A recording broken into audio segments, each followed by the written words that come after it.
Good morning friends, आप सबों का हमारे चैनल एके ट्यूटोरियल्स में स्वागत है। आइए हम लोग लॉन्ग आंसर क्वेश्चन को डिस्कस करते हैं जो MIL हिंदी AC 1 से रिलेटेड है। BA सेमेस्टर 1 के छात्रों के लिए MIL Hindi ability enhancement course 1 के तहत लॉन्ग आंसर क्वेश्चन को डिस्कस करते हैं।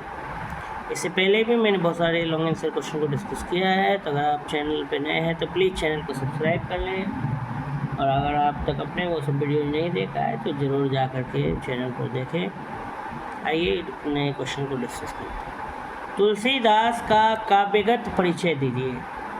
तुलसीदास जी का काव्यगत परिचय देना है हमें। तो राम काव्य परंपरा को ध्यान में रखकर जब हम तुलसीदास जी का मूल्यांकन करते हैं तो स्पष्ट होता है कि वे राम काव्य परंपरा के सर्वश्रेष्ठ कवि हैं। उनकी साहित्यिक सफलता का श्रेय उनकी समन्वय साधना को है। आचार्य हजारी प्रसाद द्विवेदी के अनुसार भारतवर्ष का लोकनायक वही हो सकता है जो समन्वय करने का अपार धैर्य लेकर आया हो। तुलसीदास ने साधना पद्धति, विचारधारा, काव्य रूप, वर्ण व्यवस्था आदि सभी दृष्टियों में से एक समन्वय मार्ग का निरूपण किया। सगुण और निर्गुण के भेद को मिटाकर निगम, आगम और पुराण के अंतर को मिटाकर लोक और वेद को मिलाकर उन्होंने एक रामायण का निर्माण किया जो सीधे राम भक्ति के लक्ष्य तक पहुंचाती है। चरित्र चित्रण की दृष्टि से तुलसीदास की तुलना गिने चुने कवियों में की जा सकती है। उन्होंने पात्रों के हृदय में प्रवेश कर उनकी भावनाओं से तदाकार होकर उनके चित्रण में मनोवैज्ञानिकता और विश्वसनीयता प्राप्त की है। साहित्यों में पात्रों के चरित्र का महत्व इस बात में है कि वे समाज के लिए कितने उपयोगी और ग्राह्य हैं। वे समाज को दिशा निर्देश देने में सक्षम है अथवा नहीं। तुलसीदास के आदर्श पात्रशील, शक्ति, सौंदर्य और सेवा से भरे हैं। उनका चरित्र अनुकरणीय है और वे समाज को दिशा देने में सक्षम हैं। यहाँ तक कि तथाकथित निम्न जाति के पात्रों में भी ऐसी चारित्रिक विषमता है कि वे समाज को दिशा दे सकते हैं। मेरा संकेत गिद्ध, जटायु और केवट जैसे साधारण पात्रों की ओर। तुलसीदास के पात्र पतनशील समाज को उठाने हेतु मूल्य पर आधारित जीवन दृष्टि देने में सक्षम है। तुलसीदास जी की भावुकता बेजोड़ है। वे पात्रों की भावना का वर्णन इस प्रकार करते हैं कि पाषाण हृदयों को भी पिघला देते हैं। पाषाण में होता पत्थर, पत्थर जैसे हृदय दिलों को भी पिघला देते हैं। राम जैसे धीर पात्र भी जब अपनी प्रिया का पता पेड़ पौधों से पूछते हैं तो पत्थर भी रोने लगते हैं और वज्र का हृदय भी गलने लगता है। आपी द्रावा रुदित्यपि गलती व्रजस हृदयम। तुलसीदास का काव्य केवल दर्शन और सामाजिक मूल्य की दृष्टि से ही नहीं, साहित्य शास्त्र की दृष्टि से भी महत्वपूर्ण है। उन्होंने अपने समय में प्रचलित सभी काव्य शैलियों और काव्य रूपों को स्थापित किया। रस, अलंकार, छंद, बिंब, प्रतीक, रीति, वक्रोक्ति आदि काव्य शास्त्रीय कसौटियों पर उनकी कविता खड़ी उतरती। उनका काव्य जीवन के सत्य को सुंदर रूप में शिवत्व की कामना के साथ प्रस्तुत करता है। तभी तो कविता का लक्ष्य स्पष्ट करते हुए कहते हैं कि कीरति भीनति भूति भल सोई, सूर शरीर सम सब कह हित कोई। कीरति भीनति भूति भल सोई, सूर शरीर सम सब कह हित होई। सब मिलाकर तुलसी राम काव्य परंपरा के ही नहीं और भक्ति युग के ही नहीं अपितु समग्र हिंदी साहित्य के शीर्ष स्थानीय कवि हैं। उन्होंने अपने काव्य से मानवता को दिशा और दृष्टि दोनों प्रदान की है। तो उनके महत्व को स्वीकारते हुए ठीक ही कहा गया है कि कविता करके तुलसी न लसे, कविता लसी पा तुलसी की कला। हरिऔध जी ने कहा है। तो तुलसीदास का काव्यगत परिचय देना है। तुलसीदास जी, आपने नाम सुना होगा, रामचरितमानस का निर्माण किया था तुलसीदास। ठीक है, तो राम काव्य परंपरा को ध्यान में रखकर जब हम तुलसीदास जी का मूल्यांकन करते हैं तो ये स्पष्ट होता है कि वे राम काव्य परंपरा से क्या हैं, सर्वश्रेष्ठ कवि हैं। उनकी जो साहित्यिक सफलता है उनका श्रेय उनकी समन्वय और साधना को जाता है। आचार्य हजारी प्रसाद द्विवेदी जी के अनुसार भारतवर्ष का लोकनायक वही हो सकता है जो समन्वय करने का अपार धैर्य लेकर आया हो। समन्वय मतलब कोऑर्डिनेशन, सबको साथ में लेकर चलने वाला। समन्वय कोऑर्डिनेट करने का क्षमता हो।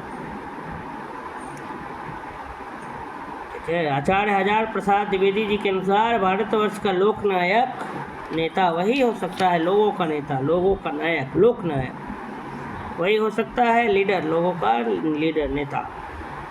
वही हो सकता है जो समन्वय करने का अपार धैर्य लेकर आया। तुलसीदास जी ने साधना पद्धति, विचारधारा, काव्य रूप और वर्ण व्यवस्था आदि सभी दृष्टियों में से एक समन्वय मार्ग का निरूपण किया। सगुण और निर्गुण के भेद को मिटाकर, निगम, आगम और पुराण के अंतर को मिटाकर, लोक और वेद को मिलाकर उन्होंने एक रामायण का निर्माण किया जो सीधे राम भक्ति के लक्ष्य तक पहुंचाती है। चरित्र चित्रण की दृष्टि से तुलसीदास की तुलना गिने चुने कवियों में की जा सकती है। उन्होंने पात्रों के हृदय में प्रवेश कर उनकी भावना से तदाकार होकर उनके चित्रण में मनोवैज्ञानिकता और विश्वसनीयता प्राप्त की। साहित्य में पात्र में होता है कैरेक्टर्स। जैसे कोई भी कहानी में जो लोग रहते हैं उसको पात्र कहा जाता है। जैसे रामायण में ही राम जी पात्र हैं, सीता जी, लक्ष्मण जी, हनुमान जी, अंगद जी, जितने भी ये सभी क्या हैं, पात्र हैं। रावण, तो उसको पात्र कहा जाता है, कैरेक्टर्स इंग्लिश में कहते हैं। साहित्य में पात्रों के चरित्र का महत्व इस बात में है कि वे समाज के लिए कितने उपयोगी हैं और ग्राह्य हैं। वे समाज को मतलब समाज उन्हें कितना, समाज के लिए वे कितना यूजफुल है और समाज उन्हें कितना अपनाता है, ग्राह्य है। वे समाज को दिशा निर्देश देने में सक्षम हैं अथवा नहीं।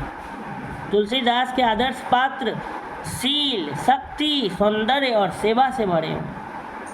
उनका चरित्र अनुकरणीय है। तुलसीदास जी ने जो भी पात्र रचना की है तो उसमें उनके पात्र को शील दिखाया गया, एकदम विनम्र, शक्ति भी है उनके अंदर, सौंदर्य भी है और सेवा से भी भरे हुए।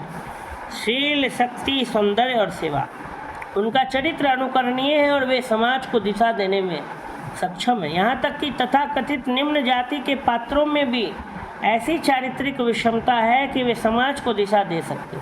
मेरा संकेत गीध, जटायु और केवट जैसे साधारण पात्रों की ओर है।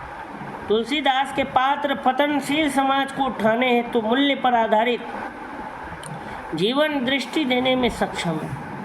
तुलसीदास की भावुकता बेजोड़ है। वे पात्रों की भावना का वर्णन इस प्रकार करते हैं कि पाषाण हृदयों को भी पिघला देते हैं।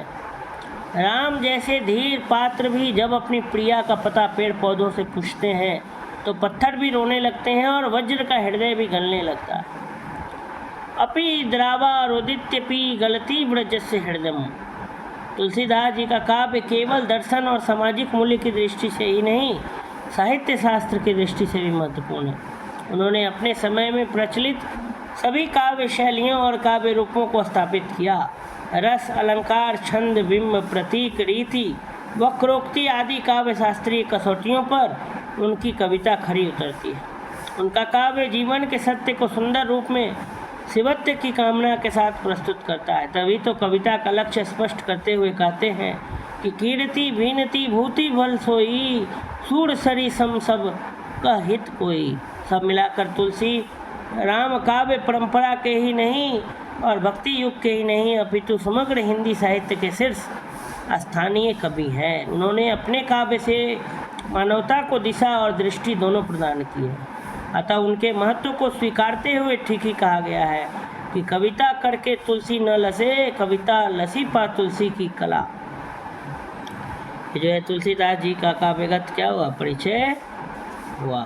आप सबों का हमारे चैनल में जुड़ने के लिए के ट्यूटोरियल्स में बहुत बहुत धन्यवाद। अगर आप हमारे इस चैनल पर नए हैं तो प्लीज़ चैनल को जरूर सब्सक्राइब करें और इस वीडियो को अधिक से अधिक स्टूडेंट्स तक, BA के स्टूडेंट्स तक जरूर शेयर करें।